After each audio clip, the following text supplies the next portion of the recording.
ustini yopinglar, ustini.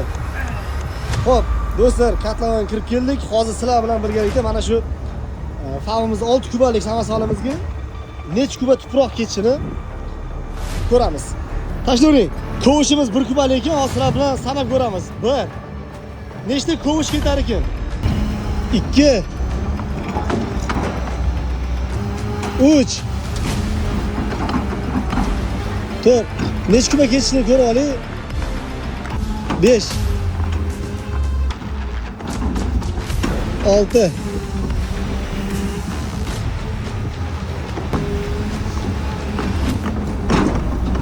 7 kuba. Ko'rib turganlaringdek 7 kuba ketdi tuprog'imiz. Endi birinchi ko'rish ko'rib, katlamandan chiqishini ko'ramiz. Katlamandan unaqa qiynalib chiqqan yo'q. Aborotda ham 20 minut o'tmasdan sekin chiqdik. Chiqishi zo'r. Endi bu tuprog'imizni olib borib obodonlashtirish xodimlari so'ragan tuproq o'shalarga to'kib beramiz.